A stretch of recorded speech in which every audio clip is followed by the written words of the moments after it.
nipo ndani ya Iba Express yenyewe. Sasa nilikwambia ndani kuna sofa za kufa mtu, hizi hapa ndo tumekalia masofa hivi hapa, na nimekutana na baadhi ya mtu wa Iba Express atatuambia anaitwa nani vile vile. Bwana, mambo vipi mzee? Safi bwana, habari yako bwana? Safi. Mbona umechangamka sana mzee? Nimechangamka kwa raha zangu na Iba Express. Wewe ni mtu wa Tanga? Mimi ni mtu wa Tanga. Nasikia Kiswahili hicho. Waja leo ondoka leo? Kama kawaida.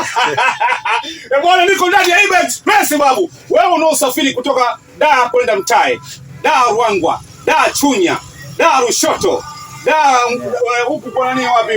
Ruangwa. Basi usafiri ndio hapa. Na kama nilivyokuambia nipo ndani, angalia sofa hizo mwenyewe unaona. Na naongea na babu mchangamka sana hapa, nakwambia kufurahi ni kawaida yake. Bwana, wanakuona Salama TV. Unawaambia nini? Waje karibu sana na Iba Express ndani ya Chunya, Dar es Salaam, Ruangwa, Dar es Salaam, Mtae, Dar es Salaam, kila siku. Yaani hiyo kila siku? Kila siku hiyo. Chuma zipo ngapi? Chuma kiko kama kawaida, vima viko kama 8 hivi. Kama 8. Unaambia kuna chuma kama 8 za Iba Express. Gari ambayo yenye uhakika unasafiri, una uhakika ndani kama alivyokuambia meneja pale ndani kuna mambo ya biskuti, juisi nini, wifi, unaperuzi moja kwa moja, na hususan mkiwa huko ndani mnakuwa kama ndugu. Hakuna ugomvi hapa na pale. Usafiri ulikuwa vizuri kabisa. Madada wale wanapita kama kwenye ndege vile. Unataka nini wewe? Unataka keki, unataka juisi, unapata ndani ya Iba Express.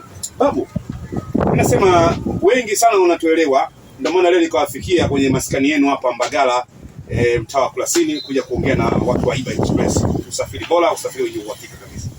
Watu wasihangaike kwenda kupanda magari ambayo unakwenda hapa na pale tayari imeshaharibika. Panda Iba Express. Huo ndio ujanja. Nikiripoti kutoka kwenye sofa kali za Iba Express. Ni mimi DJ Makacha wa Salama DJ TV Online.